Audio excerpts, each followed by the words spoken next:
Hello student, myself Digeshwari Devangan, guest lecturer, Department of Commerce, Government JSG PG College, Balud. मेरा subject है advertising and sales management, जिसमें मेरा जो है unit है 5th और टॉपिक है विक्रयकर्ताओं के चुनाव का आधार अथवा सिद्धांत। अर्थात जो विक्रयकर्ता का जो हम चुनाव करते हैं उसका क्या आधार होता है और उसका क्या सिद्धांत होता है, प्रिंसिपल होता है। तो देखिए, विक्रयकर्ताओं के चुनाव हेतु सभी निश्चित सिद्धांतों का उल्लेख करना क्या है, कठिन होता है, क्योंकि अलग अलग व्यवसायों के लिए अलग अलग जो है आवश्यकताएं होती हैं, है ना। मतलब जितनी भी आवश्यकताएं उसका अलग अलग प्रिंसिपल होता है। जरूरी नहीं कि सभी व्यवसाय में एक समान जो है सिद्धांत हो, एक समान प्रिंसिपल हो। फिर भी कुछ ऐसे प्रिंसिपल होते हैं जो सारे व्यवसाय में जो है समान होते हैं, है ना। या जो है कुछ सिद्धांत जो है सारे व्यवसाय में एक जो है संबंध स्थापित करता है, एक समान होता है। तो विक्रयकर्ता के चुनाव का जो सिद्धांत है जो व्यवसाय में समान होता है, तो उसमें है पहला, विक्रय कला में अभिरुचि, है ना। विक्रय कला में अभिरुचि। तो देखिए, विक्रय कला में अभिरुचि विक्रयकर्ता का चुनाव करते समय, ठीक है, विक्रयकर्ता का चुनाव करते समय इस बात की ओर सबसे अधिक ध्यान देना चाहिए कि विक्रेता में विक्रय कार्य में अभिरुचि है या नहीं है।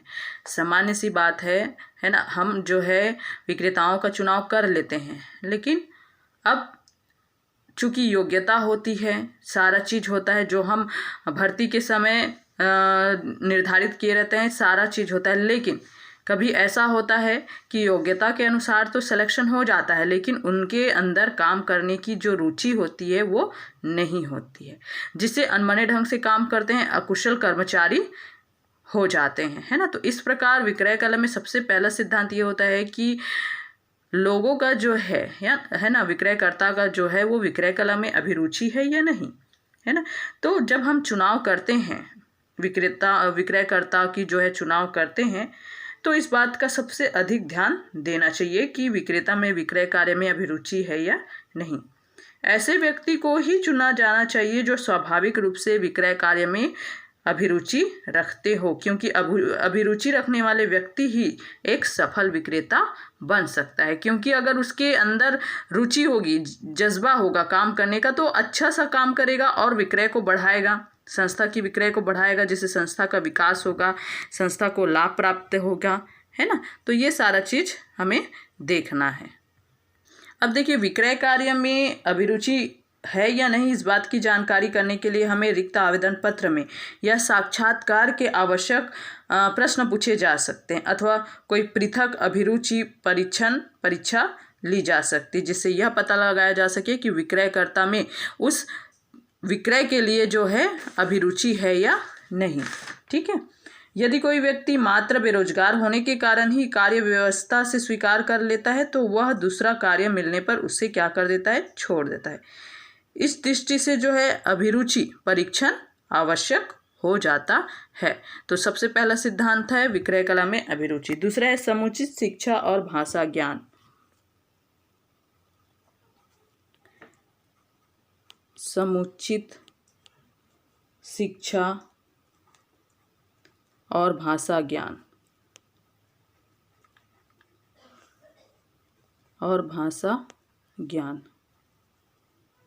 समुचित शिक्षा और भाषा ज्ञान। तो समुचित शिक्षा और भाषा ज्ञान ऐसे ही व्यक्ति को विक्रेता के पद पर नियुक्त करना चाहिए जो समुचित रूप से शिक्षित हो तथा उसे 2 या 3 बहुप्रचलित भाषाओं जैसे अंग्रेजी व हिंदी व क्षेत्रीय भाषाएं व जो है बोलियों का समुचित ज्ञान हो। शिक्षित व्यक्ति ग्राहकों से शिष्टता से वार्तालाप करके उन्हें संतुष्ट एवं प्रभावित कर सकता है। उसे बाजार, उत्पाद व संबंधित कानूनों आदि का ज्ञान होने पर वह अपने कार्य को ठीक से संपादित कर सकता है। तो समुचित शिक्षा और भाषा का ज्ञान होना अत्यंत आवश्यक है। तीसरा है आयु।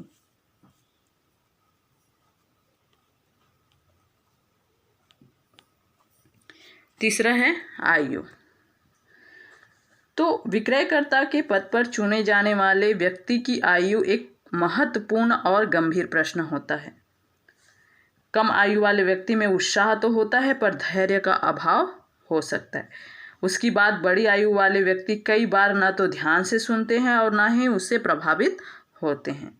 लेकिन उम्र बढ़ने पर व्यक्ति शारीरिक क्षमता घटती जाती है, यात्रा आदि में थकान अधिक होती है, संवेदनशीलता घटती है। इसलिए विक्रयकर्ता की आयु न बहुत कम होना चाहिए और न ही बहुत ज़्यादा होना चाहिए। ठीक है। नेक्स्ट है शारीरिक स्वस्थता। चौथा है शारीरिक स्वस्थता।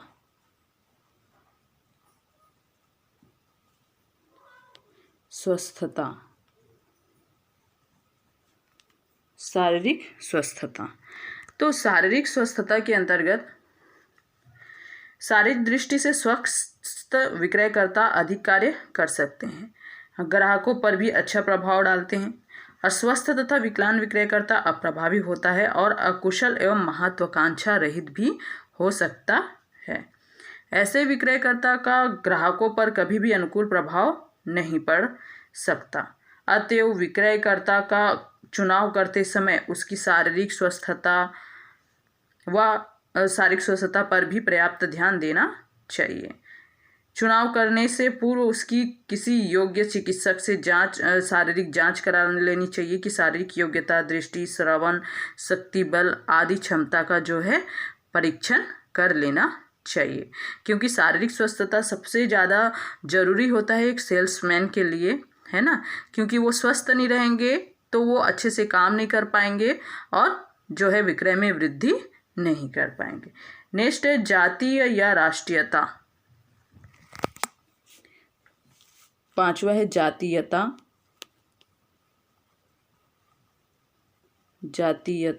या राष्ट्रीयता।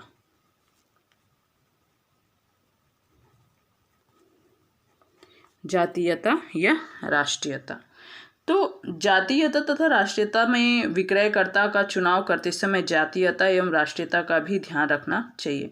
किसी क्षेत्र में जिस धर्म, भाषा व विशिष्ट जाति के लोग रहते हो वहाँ पर जहाँ तक संभव हो उसी धर्म, भाषा व जाति का विक्रयकर्ता ही नियुक्त किया जाना चाहिए। क्योंकि देखिए अगर वहाँ पे दूसरे धर्म के मानने वाले लोग रहते हैं, है ना, या राष्ट्रीयता दूसरी होती है, तो फिर अगर दूसरे राष्ट्रीयता वाले अगर वहाँ पे सेल करने जाए तो उनको उनका ना भाषा समझ में आएगा, है ना उनका धर्म समझ में आएगा, बात करने का जो टेक्निक है वो समझ में नहीं आएगा, है ना। इसलिए जो है जहाँ जिस धर्म का जो है प्रचार प्रसार है, विक्रयकर्ता की नियुक्ति जो है उसी धर्म के प्रचार प्रसार वाले के जो है होना चाहिए, है ना। क्योंकि अगर अलग जगह अलग धर्म जाति के लोग रहते हैं, फिर अलग जगह से वहाँ नियुक्ति हो जाए, जैसे सपोज अब छत्तीसगढ़ है, लोग छत्तीसगढ़ी भाषा समझते हैं और हिंदी। अब अचानक कोई व्यक्ति आके जो है साउथ इंडियन में जो है बात कर ले, है ना, जो साउथ इंडियन लैंग्वेज है, तेलुगु है, मलयालम है, इस तरीके से जो है लैंग्वेज में बात करे तो उनको बिल्कुल भी समझ में नहीं आएगा क्या बोल रहे हैं ना क्या। फिर वो अपना जो है विक्रय नहीं कर पाएगा, वस्तु की विक्रय नहीं कर पाएगा, है ना। तो इस तरीके से जहाँ जिस जातीय, भाषा, राष्ट्रीयता है वहाँ का विक्रयकर्ता ही जो है विक्रय के लिए नियुक्त किया जाना चाहिए। तो देखिए जहाँ तक राष्ट्रीयता का अगर हम प्रश्न लें, यदि विदेश में किसी भारतीय उत्पादन को बेचने के लिए विक्रेता नियुक्त करना हो तो इस कार्य के लिए राष्ट्रीय भावना से ओतप्रोत व्यक्ति ही नियुक्त किया जाना चाहिए। ऐसा व्यक्ति राष्ट्रीयता की भावना से प्रभावित होकर लगन से कार्य करेगा, लेकिन कभी कभी क्रेता का ही व्यक्ति नियुक्त करना भी उचित होता है। अतएव इस संबंध में विवेकपूर्ण निर्णय होना अत्यंत आवश्यक है। तो ये जो है सिद्धांत जो व्यवसाय में सामान्य रूप से लागू होता है, क्योंकि जैसे मैंने पहले ही बताया कि व्यवसाय की आवश्यकताएं अलग अलग होती है, इसलिए सिद्धांत भी अलग अलग होते हैं। लेकिन ये सिद्धांत जो समान रूप से सारा व्यवसाय में होता है, जैसे विक्रय कलम में अभिरुचि का सिद्धांत, समुचित शिक्षा और भाषा ज्ञान, आय, शारीरिक स्वस्थता, जातीयता एवं राष्ट्रीयता। अब चलिए हम डिस्कशन करते हैं विक्रयकर्ता का चुनाव कौन करेगा। ठीक है, अब हमारा जो पॉइंट है वो है विक्रयकर्ता का चुनाव कौन करेगा।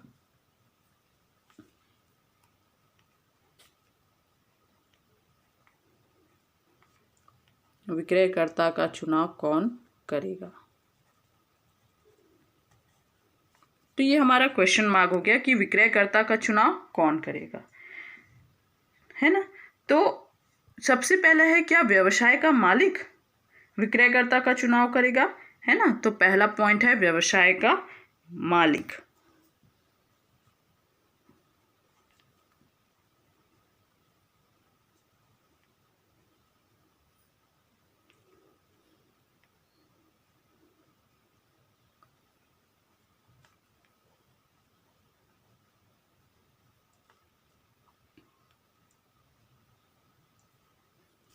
व्यवसाय का मालिक।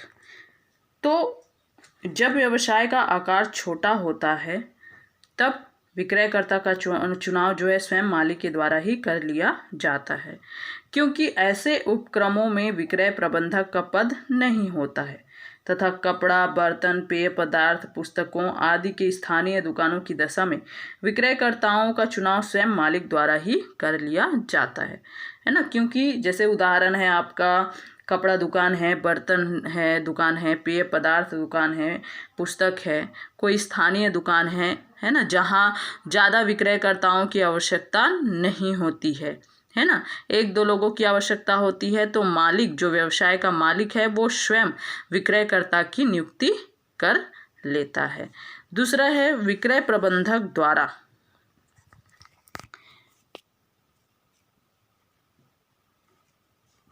विक्रय प्रबंधक द्वारा।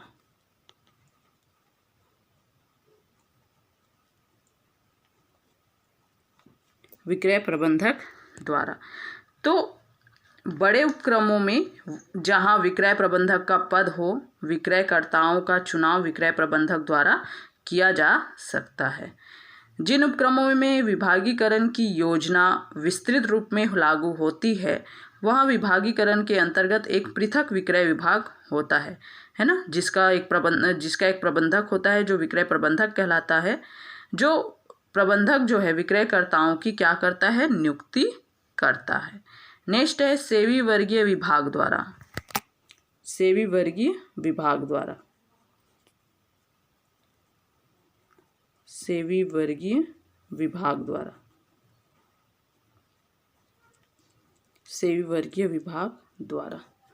तो सेवी वर्गीय विभाग द्वारा जैसे कुछ बड़े उपक्रम में विक्रयकर्ताओं का चयन सेवी वर्गीय विभाग द्वारा किया जाता है।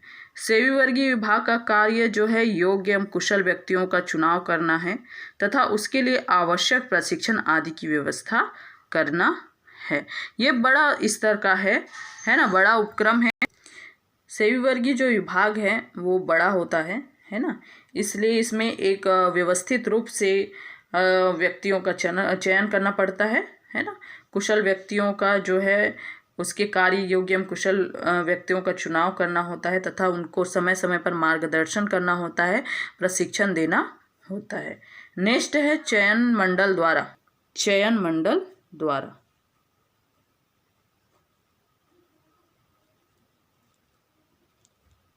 चयन मंडल द्वारा। तो चयन मंडल द्वारा किस प्रकार जो है विक्रयकर्ता का चुनाव करेगा।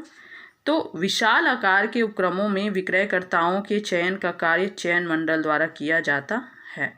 उपक्रम अपना विभाग अपनी आवश्यकता चयन मंडल को बता देता है और चयन मंडल विज्ञप्ति निकालकर, जैसे समाचार पत्रों, विज्ञापन आदि में आवेदकों की परीक्षा तथा साक्षात्कार अथवा दोनों के द्वारा उपयुक्त कर्मचारियों का चयन करते हैं और चयनित कर्मचारियों के नाम संबंधित उपक्रम अथवा विभाग के पास भेज देते हैं, जैसे बैंक कर्मचारी चयन मंडल। ठीक है। नेक्स्ट है बाहरी संस्थाओं द्वारा। पांचवा है बाहरी संस्थाओं द्वारा।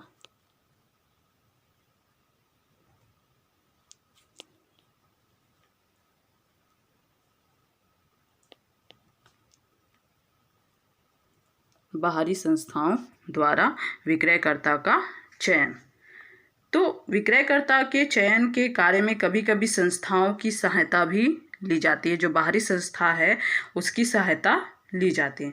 ये संस्थाएं भर्ती से लेकर चुनाव, प्रशिक्षण व विकास तक के सभी कार्य जो है स्वयं करते हैं। एक अलग से संस्था होती है जो चुनाव का कार्य करती है ना, और ये जो संस्था है वो भर्ती कार्य से लेकर चुनाव फिर उसका प्रशिक्षण तथा विकास तक के सभी कार्य जो है स्वयं करती है।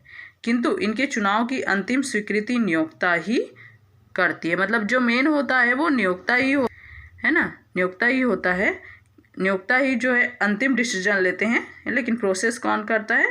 बाहरी जो संस्थाएं हैं वो। फिर अंतिम जो स्वीकृति होती है वो नियोक्ता द्वारा ही प्रदान की जाती है।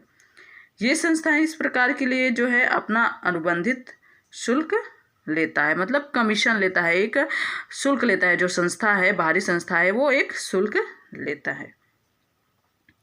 अब ये तो हो गई बड़ी संस्थाओं का। अब छोटी संस्थाओं में विक्रयकर्ता का चुनाव, जैसे कोई छोटी संस्था है ना, तो उसमें विक्रयकर्ता का चुनाव तो पहला उसके मालिक के द्वारा किया जाता है, लेकिन जब व्यवसाय का आकार बड़ा होता है तो यह मालिक स्वयं नहीं कर पाता, है ना। मतलब अब छोटा है तो वो मालिक कर लेता है, लेकिन जैसे जैसे जो है विकास होता है, व्यवसाय का विकास होता है, संस्था का विकास होता है, तो ये कार्य कौन नहीं कर पाता? स्वयं मालिक स्वयं नहीं कर पाता है। तो इसका कार्यभार जो है या तो वो विक्रय प्रबंधक को सौंप देता है या व्यवसाय में सेवी वर्गीय विभाग की स्थापना कर उसको सौंप देता है ना। तो इस प्रकार जो छोटे हैं, इस प्रकार जो छोटी संस्था है ना, वहाँ जो है मालिक अगर छोटा रहता है तो स्वयं करता है, और जैसे जैसे विकसित होता है तो वो विक्रय प्रबंधक को नियुक्त करता है या तो व्यवसाय में सेवी वर्गीय विभाग की स्थापना कर उसको सौंप देता है। दूसरा है, कुछ संस्थाएं बाहरी संस्थाओं की सहायता से भी यह कार्य करती है। भारत में बड़ी बड़ी संस्थाएं जैसे श्रीराम्स chemical industries, New Delhi Hindustan steel limited, Ranchi Tata iron and steel company limited, Jamshedpur, एक्सकोट limited, Faridabad steel authority of India limited आदि ने अपने स्वयं के नियुक्त विभाग स्थापित कर रखे हैं, क्योंकि वो बड़ा बड़ा संस्था है ना, बहुत बड़ी बड़ी संस्था है, जिसके लिए उसके विक्रयकर्ता की नियुक्ति के लिए उसके पास अलग सा क्या है? विभाग है, जो केवल विक्रयकर्ता विक्रय से संबंधित जितने भी कार्य हैं वो उसको करते हैं। अब चूंकि अलग अलग विभाग स्थापित कर रखे हैं तो विक्रयकर्ताओं का चुनाव का कार्य कौन करता है? विक्रय विभाग करता है। तो विक्रयकर्ताओं के चुनाव में सहायता करने के लिए जो है भारत में डेटा मैक्सी निगम, नई दिल्ली, मानव सिंगल एसोसिएट मैनेजमेंट कंसल्टेंट्स, नई दिल्ली आदि कुछ संस्थाएं हैं, है ना। जैसे बाहरी संस्थाएं के अंतर्गत आती है ये। अगर जो संस्था है, बड़ी संस्था है, उसके पास अगर डिपार्टमेंट नहीं है, विभाग नहीं है विक्रय कार्य के लिए, तो वो बाहर से संस्थाओं द्वारा, बाहरी संस्थाओं द्वारा जो है अपना विक्रय कार्य करा सकती है, मतलब विक्रेताओं की नियुक्ति करा सकती है ना। तो इसमें जैसे मैंने अभी कहा कि भारत में क्या क्या है, डेटा मैक्सिक्स है, और निगम नई दिल्ली, मानव सिंगल एसोसिएट मैनेजमेंट कंसल्टेंट नई दिल्ली, ये कुछ संस्थाएं हैं जो बाहरी कार्य द्वारा जो है विक्रयकर्ता की नियुक्ति करते हैं।